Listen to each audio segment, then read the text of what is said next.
Yo, what's happening, everyone? Welcome back to another episode of Sports Talk of Elite Wages. I'm your host, Elite Wages, and for the past couple of weeks and months, I've been focusing on football, NFL, a little bit of basketball, but this week we get, probably one of the best sports back, and that is Formula One. Starts this weekend in Australia, which is going to be 4 o'clock in the morning if you're from the UK. But before we get into that particular race, I'm going to spend this episode talking and breaking down the Fan Team Formula One Fantasy Contest. It's one of my favourite contests of the whole season. I actually look forward to it a lot. This episode should have come out a lot sooner, but with a few things in testing, which I'll talk about in a moment, it made me delay the episode coming out, but we'll get into that episode, into that contest, so breaking down the Formula Fantasy full season of the 2026 contest over on Fan Team. A few basic rules and things like that of this contest. It's going to be played over the full 24 race weekends. That includes normal races and sprint races. It does qualifying sessions and the race session. So if you've got a sprint weekend, you can potentially get sprint qualifying, sprint race, normal qualifying, and then the normal race as well. So there is, up to I think about 30 races in total. You will be given a budget of 105 million to pick a team of, a lineup of 5 drivers and 1 constructor. You will choose a captain as well. Your captain will score 1 times 1.25 multiplier, and you will also be assigned an underdog who's going to be the cheapest driver, and he will also get a 1.25 multiplier. You get 1 wild card to use during the whole contest, so you can change your team up, if you're not having a good start. But that is basically it in terms of the rules and things like that. £10 entry, prize pool of £8,000.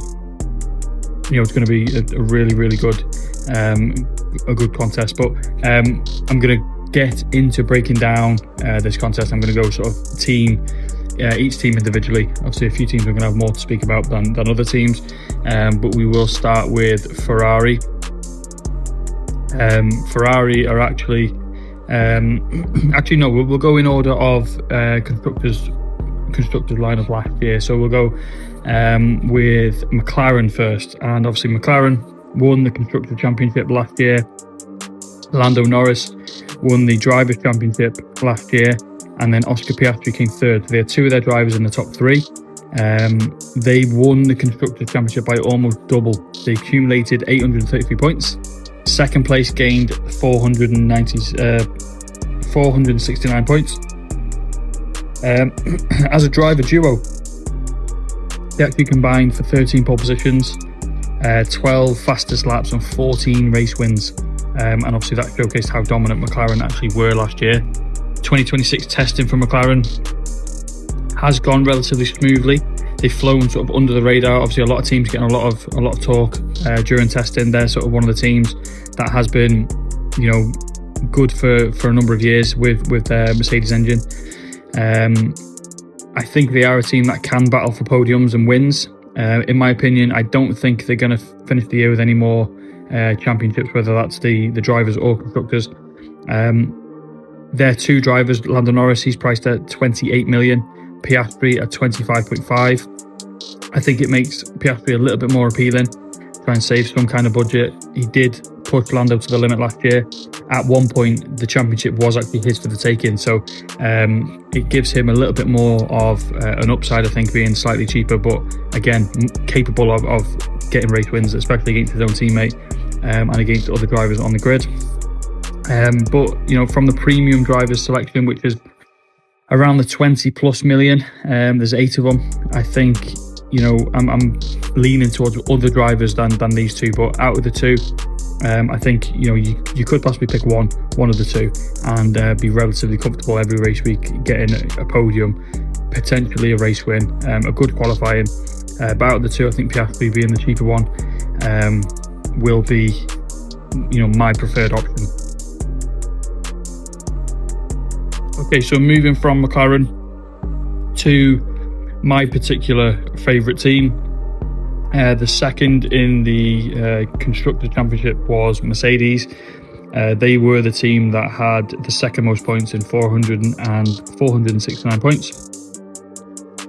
Led by their driver number one, George Russell, who finished fourth in the Drivers' Championship. And then his teammate, Kimi Antonelli, last year, a rookie, finished seventh in the championship, which is pretty good for a rookie. But, he did have a good car. Obviously, there's been a lot of speculation this year that they're going to be a lot better than everyone else. But in terms of last year, they were only able to accumulate 2 race wins, both by George Russell. Kimi Antonelli did win a sprint race early on in the season, so that showed a few signs that Kimi was able to compete at the top. But again, this year they are expected to push from the front, if you like. Their engine and things like that, they sort of rebuilt this year. The end of last year was focused on beginning of this year kind of thing. So I think a lot of teams are looking towards Mercedes to be the ones to beat. Certainly in testing, that showed a lot of good signs for George Russell and Kimi Antonelli that they can compete. They can add to their very limited race wins. They were relatively fast last year. They did get 5 fastest lap awards last year, as well as actually getting quite a few fastest pit stops as a team. They're the ones to beat this year. George Russell is the favourite for the Drivers' Championship, and obviously Mercedes favourite for Constructors, and it's hard not to see why with the way that testing's become a main talking point heading into this season.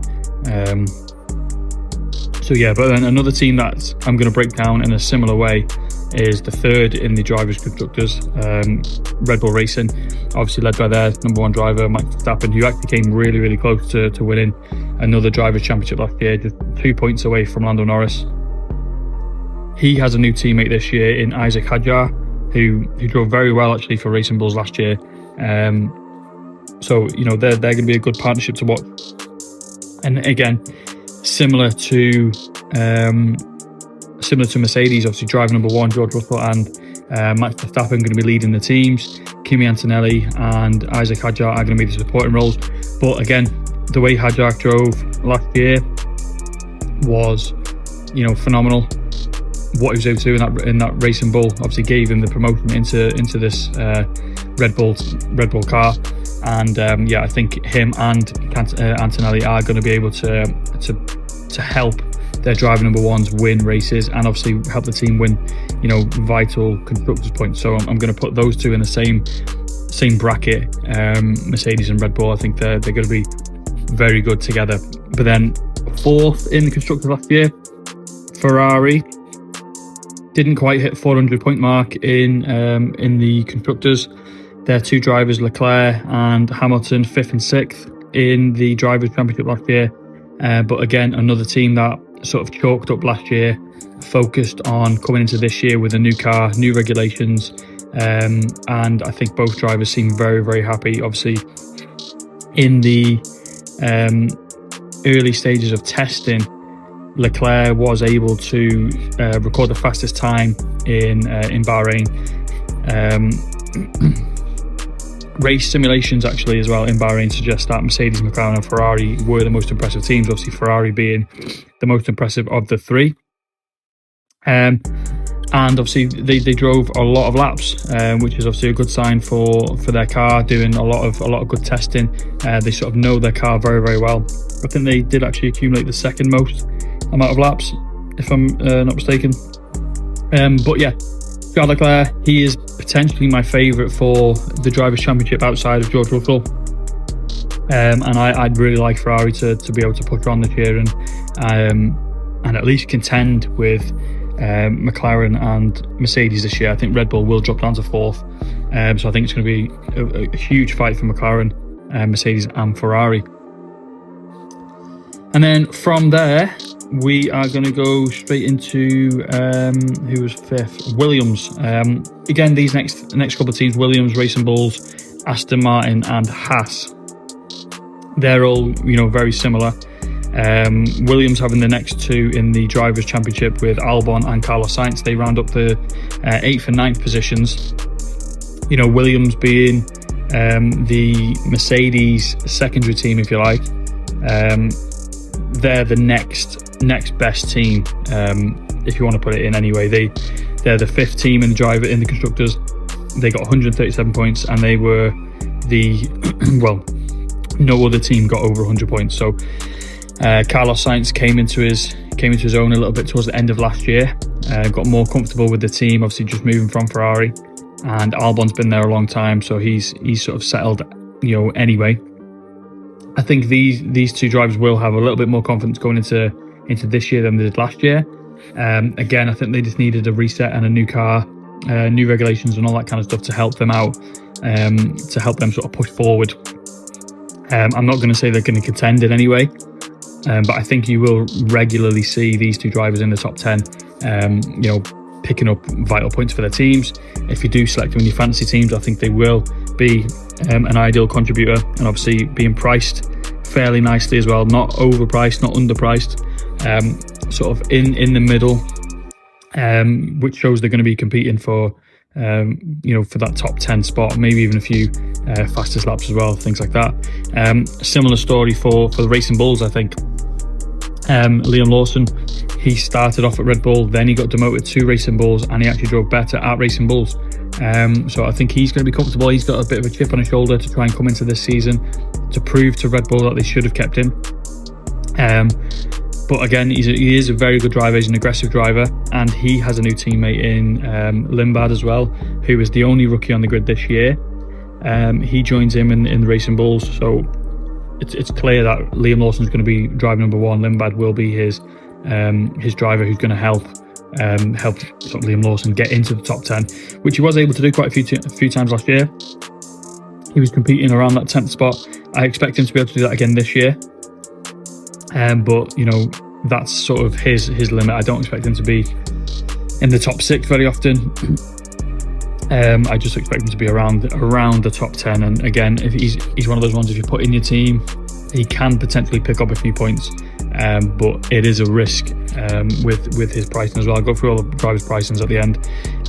The next team, Aston Martin, they came 7th last year, 89 points, which was a poor year for them. But this year is looking absolutely terrible, like already. Alonso came 10th in Drivers' Championship last year. Lance Stroll way down the 16th, and they've already got huge problems with their cars. There's talks about them just doing the formation lap in Australia and then bailing out a few laps later. Alonso says he can't do more than 25 laps. Stroll says 15. So, there's not much to say about this team. I'm just going to fade them until, for the foreseeable future. They're not going anywhere near my lineups. I suggest you all do the same and just leave them well alone until, maybe even for the whole year. Yes, they're going to be priced fairly high as well. So, that makes other drivers look a little bit more valuable when you see the prices for Stroll and Alonso. Haas,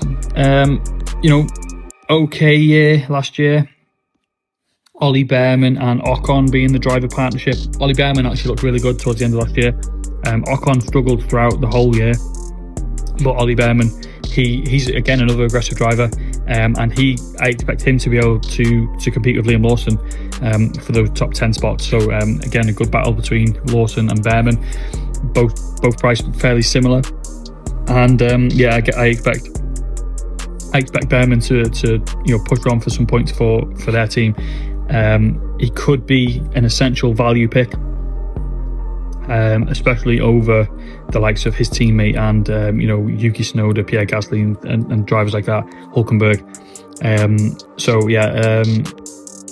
Haas is, I wouldn't say you would want them as a constructor in your lineup, but Ollie Behrman at worst isn't a worst option.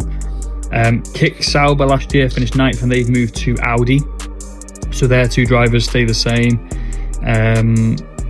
Bortoletto and Hulkenberg. Hulkenberg actually, he did really well in qualifying last year. It's been his story for the majority of his career, being very good at qualifying and then sort of fading out on the Sunday. But he did manage to get a few good race results. I think he did actually finish on the podium at one stage, if I'm not mistaken. But again, this is a relatively new car. And for me, I'm going to just sit and wait and see what happens with those two. Obviously, they're going to be priced very low, considering it's a new car as well. Hulkenberg, may come in as a value pick, being priced very, very low. But with it being a new car, I'm just going to sit around. I'm going to watch for a few weeks and see how they get on with their cars and how they get on with this whole new company setup, if you like. And then again, similar thing for the newest team on the grid in Cadillac. Obviously, no statistics from last year on Cadillac. A brand new team on the paddock this year, so there's 11 teams this year. 2 familiar drivers in Valtteri Bottas and Checo. Again, another team I'm going to sit and wait on. I'm going to watch and see how well they do. Obviously, Checo not driving for a year, and Bottas being Mercedes' backup driver last year, hasn't drove properly since I think 2024. Another team priced relatively low. I think Checo is going to be at 5 million, Bottas 4.5 million. So again, I think you might see a lot of people pick up one of these two drivers, with their potential. They've got a very good potential. It's just obviously the car is the unknown. So for me, I'm going to sit and wait. And then Alpine being the final team, Pierre Gasly. I actually really like Pierre Gasly as a driver. I think he is, I think he's a solid driver. I think he's a good driver. His teammate Colapinto, however, isn't. He got no points last year in any race, didn't get in the top 10 in anything. Gasly was the only one who got the points for the team, got 22. So he's basically a lone driver. And again, this is a team I'm not going to touch, even though I do like Gasly as a driver. I think he's a very good driver, again, aggressive driver. He likes to try and fight forward when he can, but I just don't think the car's there. I don't think the car's got anything that he's going to be able to compete with. So again, it's another team that I'm going to be leaving away from my fantasy team. So with all teams sort of broken down, I'm just going to have a quick run over the prices for for the players, for the drivers. So obviously, as I said before, you get 5 drivers and a constructor, 105 million. So obviously, you've got to work that budget well. In terms of the pricings for the drivers, I tend to split it up into 3 groups. The premium driver group, which is from 30 million to 20 million. And there is 8 drivers in that bracket, and it's no surprise to see both Mercedes, both Red Bull, both McLaren, both Ferrari drivers in those top 8. And then we go down to the sort of the middle bracket, which is 19 million to 9.5 million. Or you can actually call it 10 million. Okay, we'll go 19 million to 10 million. And there you'll find both Aston Martin, both Williams. You'll find Gasly, both Haas drivers in Behrman and Ocon, and Liam Lawson. And then the lower priced drivers, Bortoletto, Lindblad, Hulkenberg, Colapinto, Checo and Bottas. Obviously Checo being 5 million, Bottas 4.5. You could pick them, and they could be highly selected, because obviously they have the potential and they are very, very low priced. Constructors, Mercedes are the most expensive at 7.5, McLaren 7, Ferrari at 6, Red Bull at 5.5, Williams at 4.5, and then you've got Racing Bulls, Alpine, Aston Martin, Haas at 4 million, Audi at 3.5 and Cadillac at 3. So again, Cadillac being very, very cheap, but you don't want to be picking your constructor based on cheap. Really, you want to try and get some points. Obviously, they have the 2 drivers combined, so if they can get the win and a second place, that's a few more extra points. So for me so far, I've gone for 2 different variants for my teams. The first one, I've gone for Charles Leclerc. I think Charles Leclerc is going to be a contender this year. I think he's slightly priced out by George Russell, who actually also makes it into my team. So I do have Charles Leclerc as my captain. George Russell, and then I also have Oscar Piastri as well. I think, you know, finding those 3 premium drivers for the first couple of weeks is going to be key.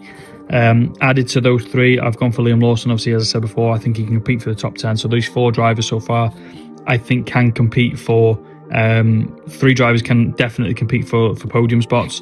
Liam Lawson can push for a top 10. And then I'm actually going to go for Checo. Obviously, his potential is huge, and his pricing is really low, which makes him potentially a high selected driver. But for me, his potential is high.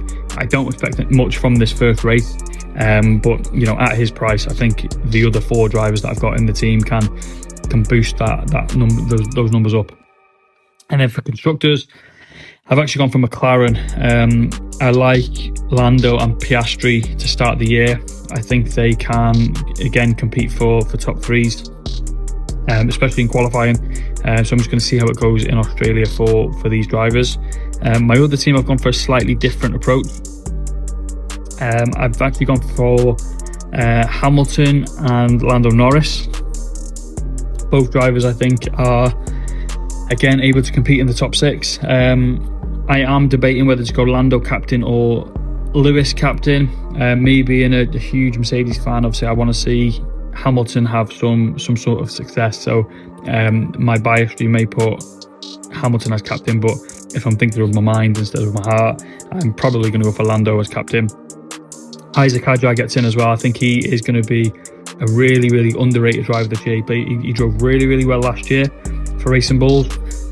I think this year he can do just as good. He's obviously going to be the support act for Max, but if he can be the support act and sort of better what Checo did a few years ago for Red Bull and be able to compete for podiums, maybe even a race win isn't too far away for him either. I think he's going to be a very crucial part for this Red Bull campaign to try and push on and compete for that constructors. And then I'm also going to go for Liam Lawson. Again, there's no driver in that sort of lower mid bracket that I would rather have than Liam Lawson. He's actually going to be my underdog. He's slightly lower priced than Ollie Behrman, who I've actually got in. As mentioned before, I think these 2 drivers are going to be competing for the top 10. So the way I look at it in my team, I've got 5 drivers that can compete in the top 10, with 3 of them potentially fighting for the top 5 positions. And then I'm going to go for Ferrari for the constructor in this one. Obviously, again, Charles Leclerc being my favourite for the Drivers' Championship this year. I think Ferrari just edge out Mercedes for the constructors as well. So there's the reason behind those picks. But again, I do like George Russell and Kimi Antonelli this year. It's just hard to pick, you know, one of the 2. It's hard to pick anyway across the board. But hopefully my little breakdown was able to help you pick your teams. I wish everyone good luck in this contest. It's going to be a really, really good one. Again, as I said, 24 weeks worth of races. It's going to be fun. It's going to be fun to keep breaking down the Formula 1 contest each week as well. So lock into Fan Team, jump over to the Formula Fantasy contest and get yourself locked in before for the 7th of March. You've got 7th of March, 5 a.m. if you're UK time, to lock in your teams. Again, hopefully I was able to help shed some insight on particular drivers or constructors. So lock in, let's get it, and I'll catch you later.